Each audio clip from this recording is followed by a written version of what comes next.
warplane was born at the start of World War I, when fragile British and German spotter aircraft first ventured over the trenches of the Western Front. They were made of wood, wire, and canvas. By the end of the war in 1918, air battles involving bombers and fighters had become an established part of modern warfare. By the 1930s, very little had changed. The aircraft were still biplanes. They were still made of wood and covered with fabric, and they were slow.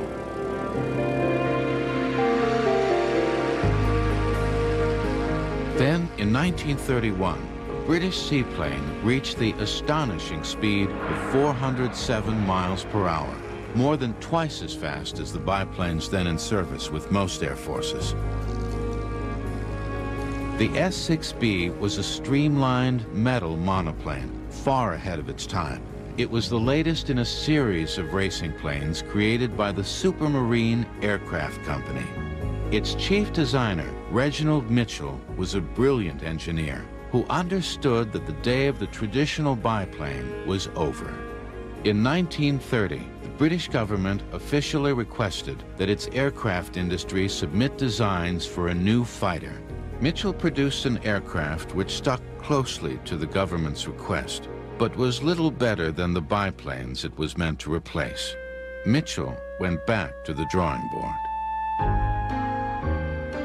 Then, in 1933, a new sense of urgency developed. The Nazi Party was voted into power in Germany. Its leader, Adolf Hitler, began rearming his country with modern, all-metal bombers and fighters.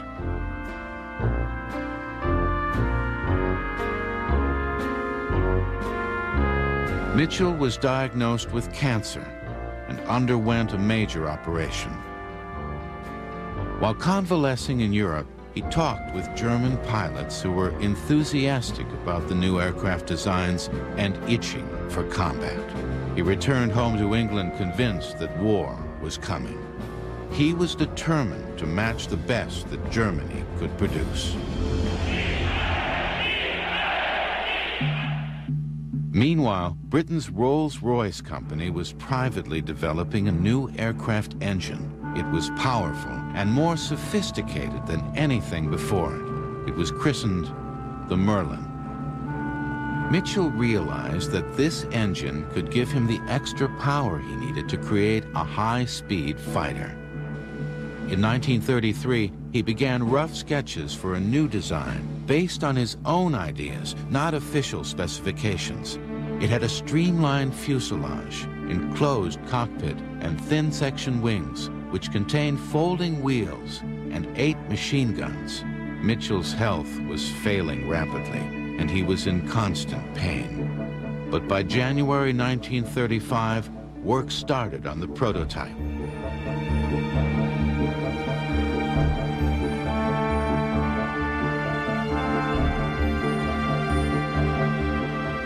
In a moment of pure inspiration, Mitchell created the gracefully curved wing shape, which would become the hallmark of the Spitfire.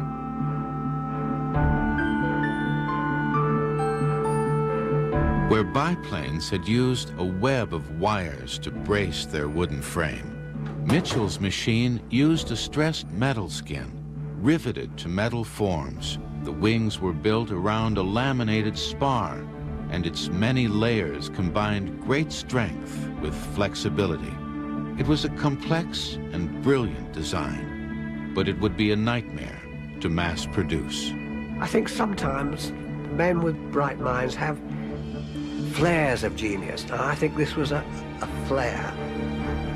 I think he must have been mulling over in his mind how you can get away from the old biplane and still retain the stress factors for diving, the thrust of guns, the thrust of power and everything else. Where are you going to put this? Are you going to put it in the wings? Are you going to put it in the fuselage? How are you going to do this? It was a very advanced form of construction in those days, but you see, R.J. Mitchell was an exceptional man.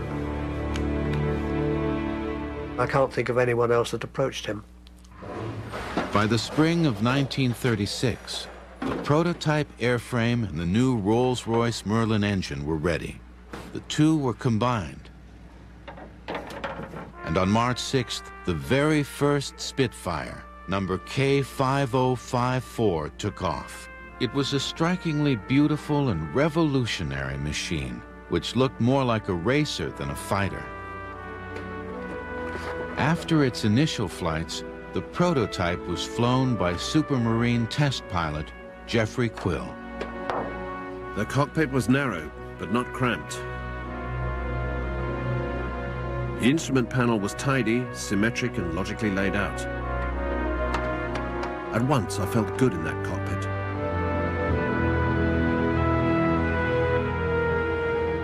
I primed the Merlin engine carefully, and it started first time.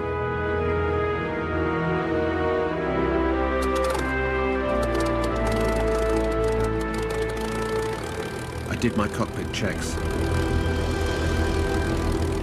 With a last look round for other aircraft, I turned into wind and opened the throttle.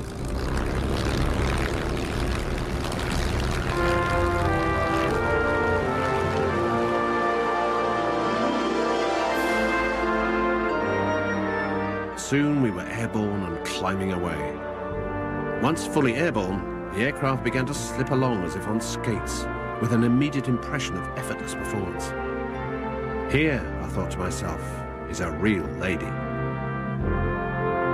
The lady was fast, and she certainly had looks. But was she a fighter?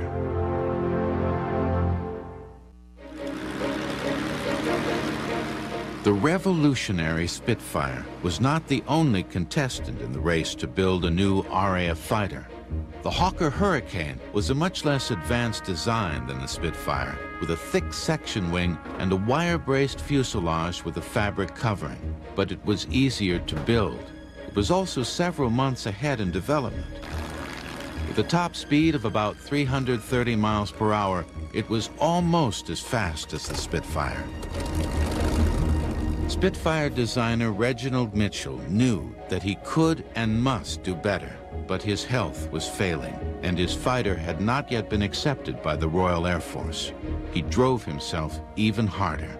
To have a machine that in your heart you knew was a winner, and you knew that if war came, the whole nation would depend upon that machine. I mean, it's one of those things that rarely happens to anyone. And for someone to be aware of that, and he must have been aware of it for quite a period before his death, the mind boggles to think what a person is going through. Meanwhile, in Germany, the Luftwaffe, commanded by Hermann Göring, was growing bigger and stronger every day. By 1936, the German threat was obvious, even to Britain's Air Ministry. On June 3rd, an order was placed for 600 Hurricanes, but only 310 Spitfires. Many still saw Mitchell's creation as a lightweight racing machine, fast, elegant, but not a fighter.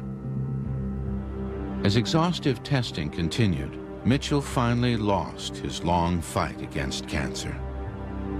His death on June 11, 1937, devastated the Spitfire team. But the genius of his design still inspired them. Mitchell's deputy, Joe Smith, was able to keep the Spitfire dream alive, even though the work was a full year behind schedule. Britain's Air Ministry became increasingly frustrated and irritated by the delays, and there was talk of abandoning the Spitfire program altogether. Alex Henshaw was chief test pilot at Supermarine's new factory at Castle Bromwich. It was so advanced and so expensive that certainly in 1939, both Jeffrey Quill and myself said, oh no, it's a marvellous aircraft, but of course it'll never go into production. It's too difficult, too expensive. We had a contract for 300, and he said, Alex, you know, he said, I reckon this will be the end of the Spitfire. As the German threat increased, Britain's fighter production was increased, but time was running out.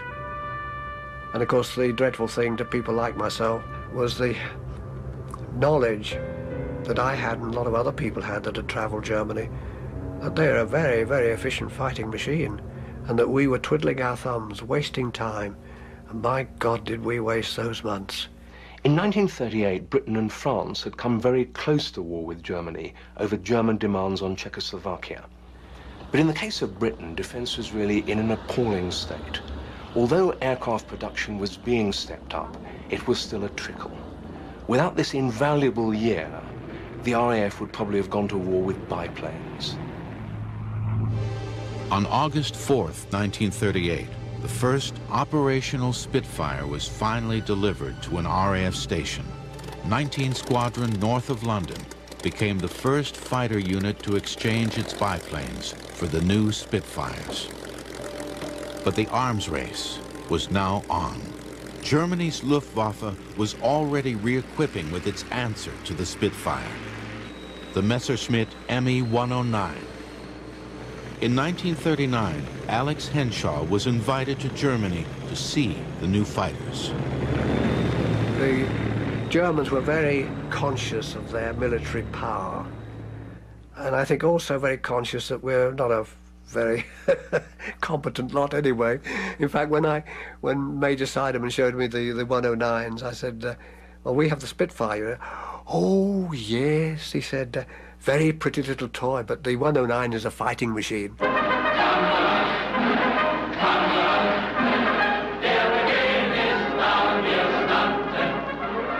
On September 3rd, 1939, the war began between Britain and Germany. Now, the RAF would have to face the Luftwaffe. Young British pilots were rushed through their basic training. Most ended up flying Hurricanes, but the fortunate few were assigned to Spitfire squadrons.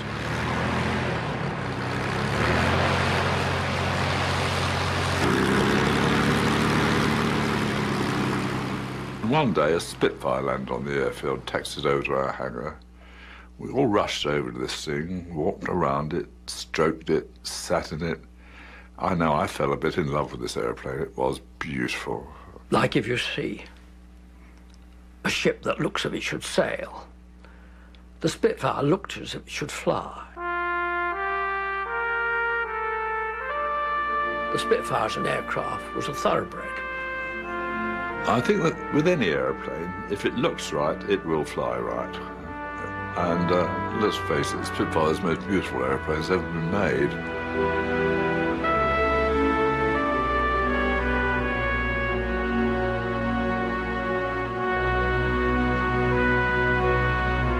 The first time we flew it, you got into it, and it started up. Oh, it was fantastic.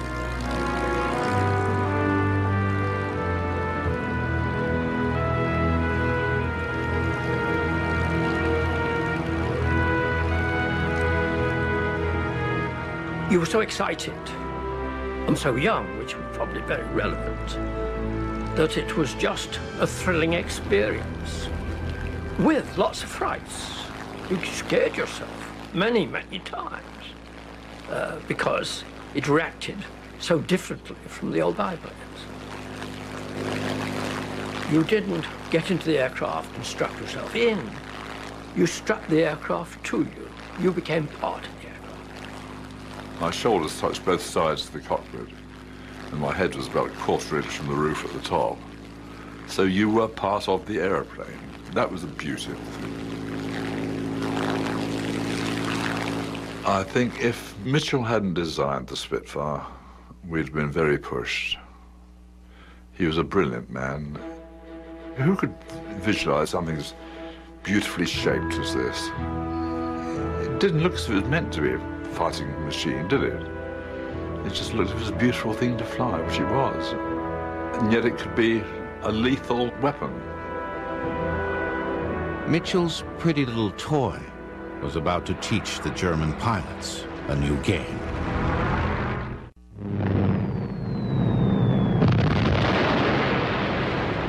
In May 1940, the Germans invaded France.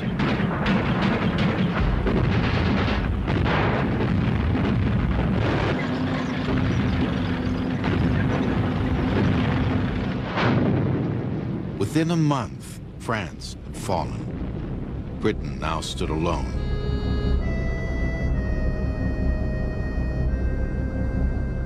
Churchill told his country, the Battle of Britain is about to begin.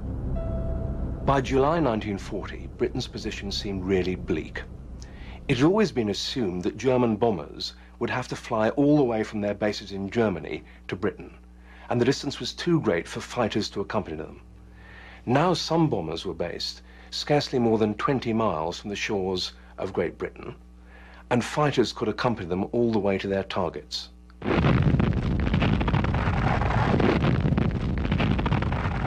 The battle began with dive-bombing attacks on shipping in the English Channel as Germany prepared for an invasion of England. All that stood between Britain's survival and defeat was a narrow strip of sea and young fighter command pilots like 19-year-old Dave Glaser. As far as I was concerned, we were there to stop it. If there was an invasion, we'd have a damn good go at the enemy.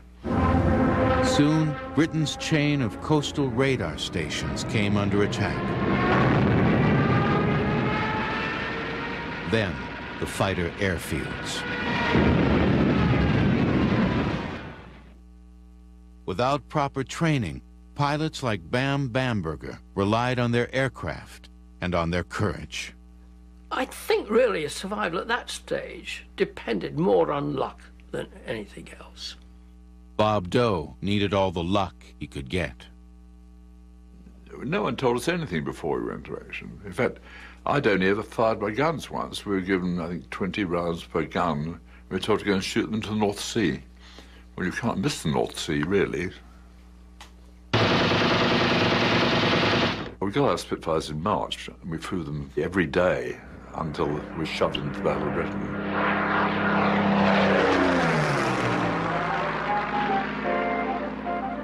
That summer produced the best summer I think we'd had for ages.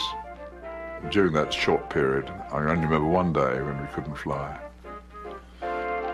Good flying weather meant daily visits by the Luftwaffe. Losses began to cause serious concern. By mid-July, it appeared that if such losses continued, the RAF would be eliminated in 6 weeks.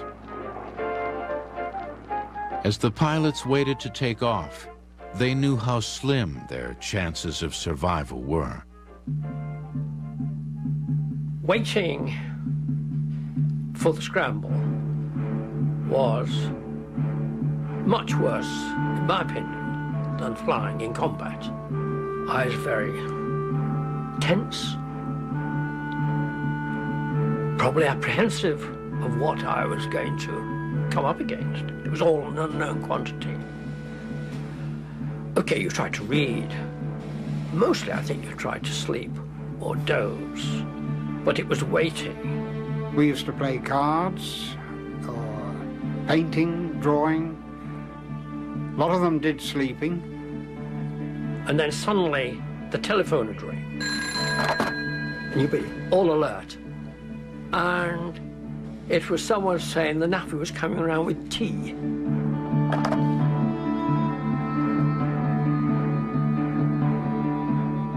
The RAF was outnumbered roughly 2-1. To even the score, it had to use its limited resources effectively. The key was radar. This pioneering form of electronic warfare was primitive, but it worked. With a skilled operator, the range, bearing, altitude, and scale of an attack could be predicted, giving defensive fighters a head start. The radar stations reported to Fighter Command's headquarters at Bentley Priory, northwest of London. From here, the order to engage the enemy would pass through the sector controllers to individual fighter squadrons. 62, EP78. The chain reaction would begin. A blip on the radar screen. A telephone call to headquarters. We have 40+ bandits at Angels 1-5, Vector 1-8. A rapid assessment of the situation. A decision on which squadrons should intercept the enemy. A final phone call, and then the order. Squadron, scramble. It was almost with relief when the scramble came. A phone would ring, and we'd leap up from whatever we were doing and start running towards our aeroplanes. You were so preoccupied that at that point you hadn't time to feel apprehensive or scared. Everything now depended on speed. The squadron had to get airborne in a matter of minutes and gain height as quickly as possible to engage the enemy on equal terms.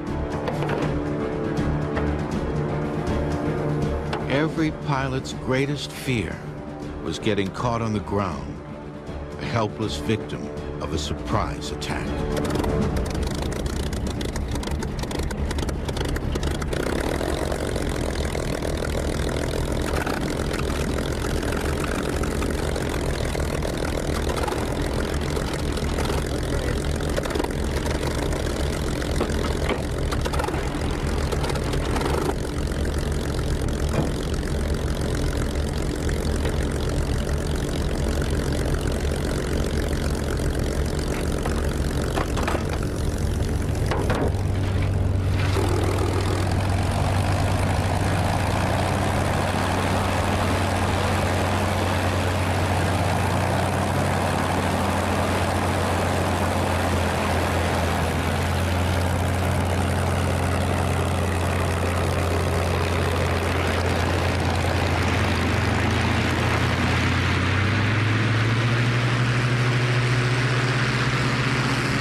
Now, the young pilots of Mitchell Spitfires would have to fight for their lives.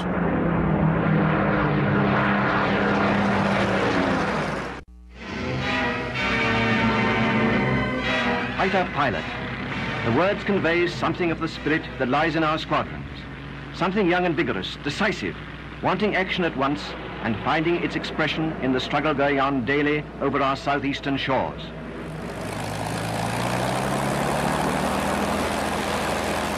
But you have not yet been let into the mind of the men who do the flying, nor shown their feelings when in the air and going into a fight. I was very frightened. I suppose it was natural to be frightened. And we did everything wrong that we could possibly do wrong. And we flew off in close formation, which is the most stupid thing you can do. It means the only person not formating is the leader, so there's only one person looking around. The leader looks round to see if the rest of his section are with him. One is lagging a bit and is told briskly on the radio telephone to close up. I was probably not concentrating so much on flying a good formation. I was looking for those enemy fighters. And then they climb up to patrol height. We got up the same height that we were told the enemy were, which again is fairly stupid. You want to be above them. We proceed to patrol up and down the sun, which is idiotic, because half the time you can't see a blind thing behind you. The majority of pilots who were shot down during the Battle of Britain were shot down from behind and taken by surprise. So that's why you developed a rubber neck. You could turn your head through 360 degrees. Suddenly the leader sights something. Tally-ho! There they are, Jerry's. First time I saw 100+ German aircraft, I knew we were going to attack it. I thought, well, this must really be it. We just found ourselves in the middle of hundreds of aircraft. And that's when the battle started.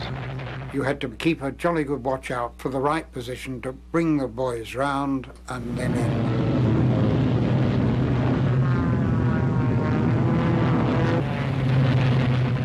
The natural instinct for these bombers in close formation was to break, with this spit coming down. When you're flying an airplane, you're moving as well as the target. So you have to compute in your head how far in front of that airplane you've got to fire, because when you fire these bullets, it takes a little time for it to reach, shall we say, 300 yards. And in that time, an airplane can move a long way. The slower-moving bombers presented fairly easy targets, but any attack on them instantly provoked retribution from above as fighter escorts swept in to attack. The important thing is to see the other person before they see you. If you see him first, you've got a damn good chance of shooting him down or alternatively avoiding him. But if you don't see him, that's when you're in real trouble.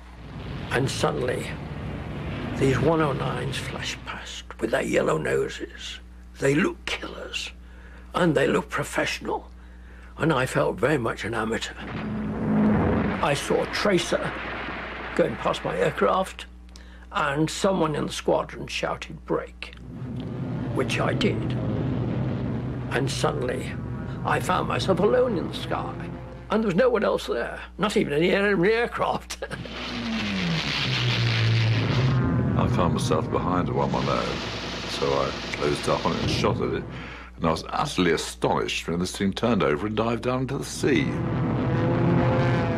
I then followed him down. I saw him crash into the sea, and as I pulled up, I realized I was being shot at from behind, and this aircraft overshot me. So I settled behind him and shot him down. So I shot two down in my first operation without knowing what was happening in the sky around me or who was doing what. Everyone was looking after themselves or trying to achieve something. And so it was individuals taking flash shots at other individuals. For many young pilots, their first mission was also their last. In my case, I was sheer luck that I wasn't killed in my first action. Well, it wasn't any skill on my part. My aircraft was not hit, and I didn't fire my guns, but I came back to base slightly wiser.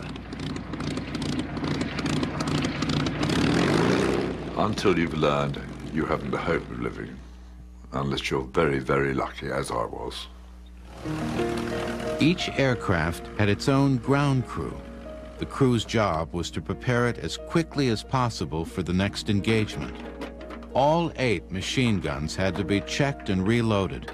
Each gun was fed by a belt of 300 rounds of ammunition, 2,400 rounds total. The pilot had roughly 15 seconds worth of firepower. Meanwhile, the fuel tanks were refilled, the oxygen supply was replaced, and any engine problems reported by the pilot were investigated. The pilot and his crew knew that his life depended on their skills. A close bond often grew between them. The ground crew had their own airplane, which they looked after, and I think they took more interest in what had happened than anyone did. And they're questioning you all the time, they're getting you out of the plane. They're very enthusiastic, they're a wonderful lot. They were in it just as much as we were, there's no doubt about it. They had a hell of a job to do. Despite the bitterness of the struggle, German and RAF fighter pilots often displayed a strong sense of chivalry in combat. I couldn't bring myself to shoot at him anymore, and so I flew up alongside him about 20 yards away. I could see this tall, blonde, big bloke just sitting there looking at me. So I just put my hand up and turned away and left him, because I knew he'd have to go down to the sea. And in fact, it turned out I should have shot him down, because he was picked up by his own side and taken back, and he came out and shot more of our people down. So I should have shot him down, but I just couldn't bring myself to do it. The 109 started to smoke very early on, and I stopped firing, partly to save ammunition. And partly, I suppose, at a sort of not really wanting to kill somebody. So I flew up alongside, slid my cockpit canopy back, and could see him struggling with this 109 to try and rescue the airplane and himself. Unfortunately, about 500 feet, he lost control. I went straight in and burst into flames.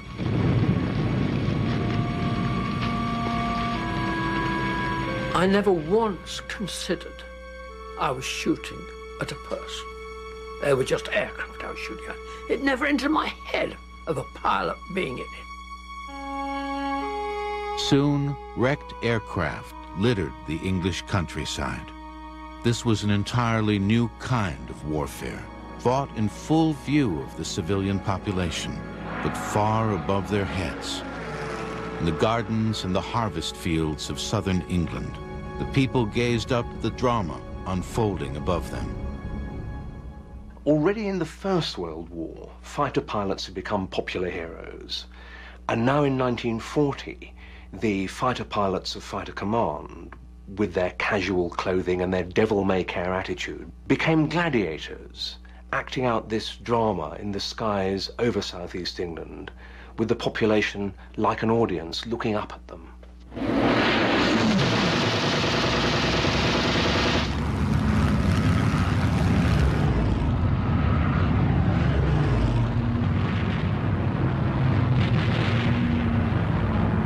The mission of the Luftwaffe pilots was to destroy the RAF and its bases at all cost.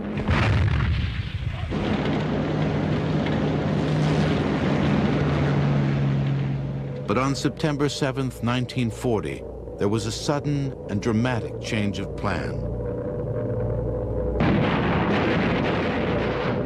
Hitler ordered a massive bombing campaign against London. The Blitz had begun. For Londoners, it was the beginning of a nightmare. But for the hard-pressed RAF, it was a reprieve.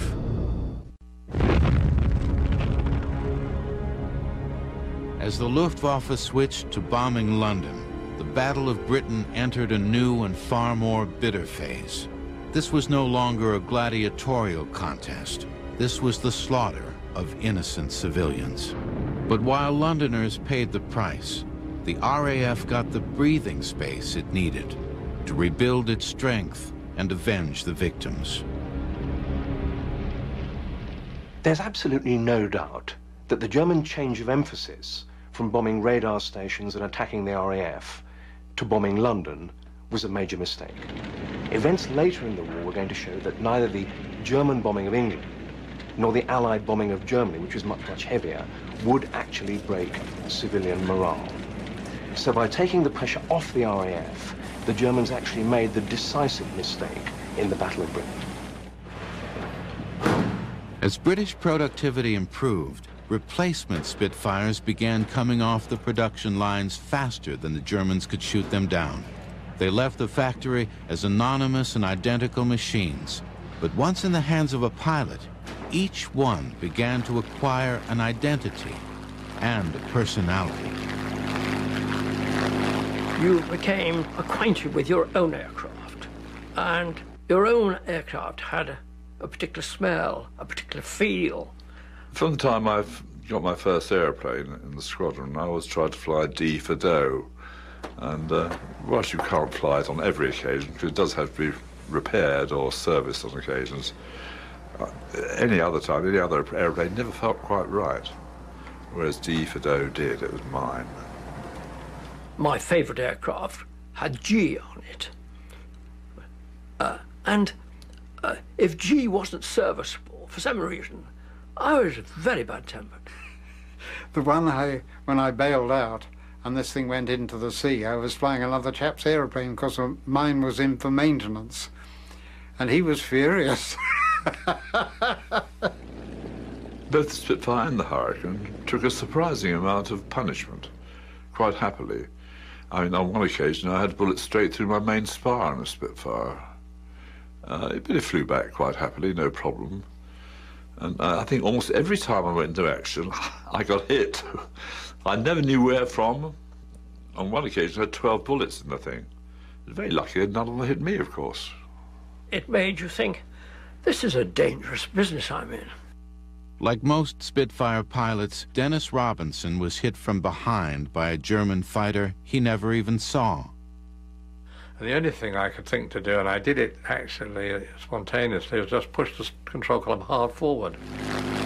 And the poor old Spitfire practically stood on its nose. I was absolutely amazed. Down I went, absolutely vertical.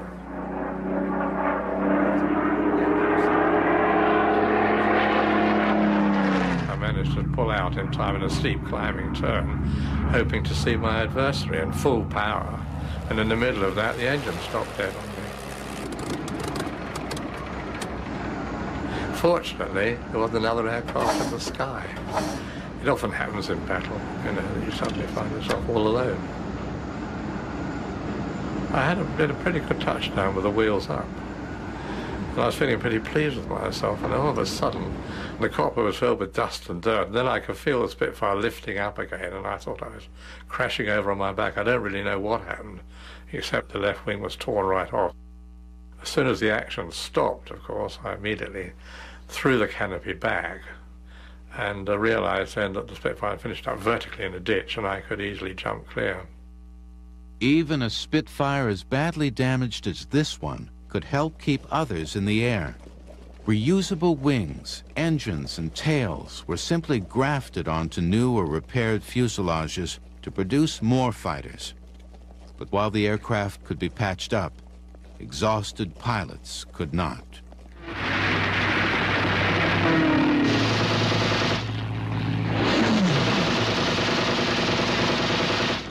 The overriding memory that I have of the Battle of Britain period is of terrible tiredness. We were on duty from half an hour before first light until half an hour after dusk. I know that if I sat down and went to sleep during that period, I don't know whether it's lack of sleep or nerves. I think it's probably a combination of the two. Your nerves are working like mad.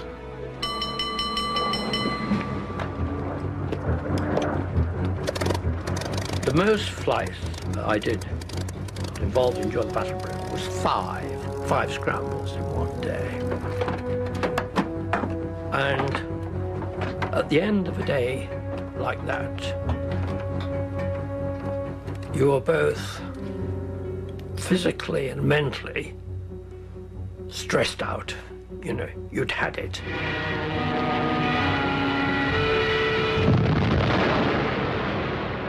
I think it was difficult to deal with because you had to deal with your own anxiety about what was going to happen, which way it would happen to you. I think we settled for the fact that there wasn't much chance of surviving it, really. Among the pilots, there was grim determination to finish the job, but no one knew how much longer they could hold out. As the Battle of Britain reached its climax, the raids on London became more intense.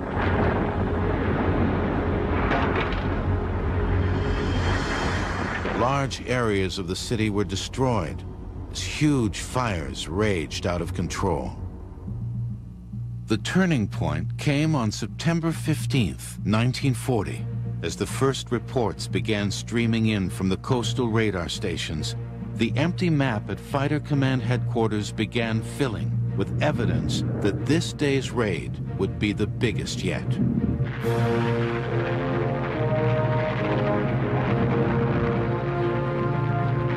500 German raiders headed for London. They were intercepted by more than 300 Spitfires and Hurricanes.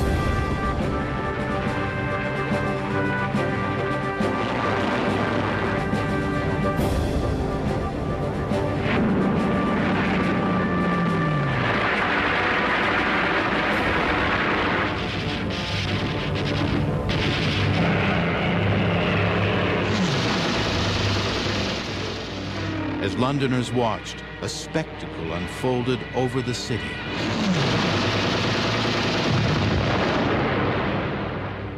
The sky was full of dogfighting as the German formations broke up and scattered.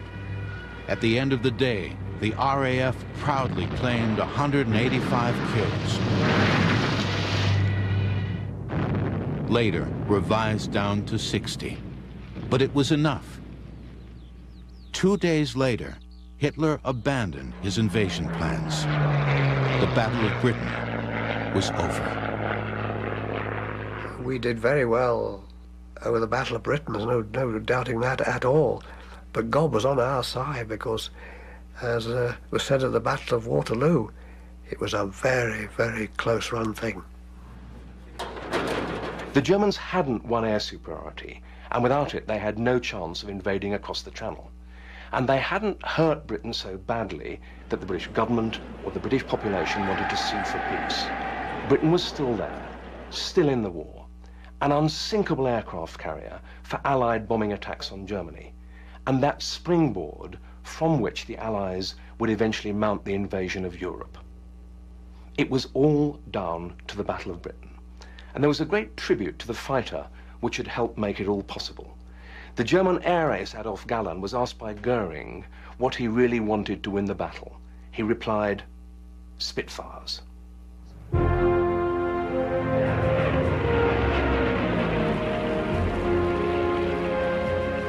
The Spitfire had steadily improved in stages throughout 6 long years of war. Production of the aircraft Britain's ministry once proposed to cancel eventually reached more than 22,000. I think if Mitchell could have lived and seen this beautiful machine do all the things it did, I think he would have been very proud, as he should have been too. I've flown Defiance, I've flown Lysanders, I've flown jet aircraft, I've even flown helicopters. And the only aircraft I really loved was the Spitfire. The Spitfire captured the public imagination like no other before or since. It became a symbol of freedom, which helped to save Britain and the world from what Winston Churchill called the new dark age of Nazi tyranny.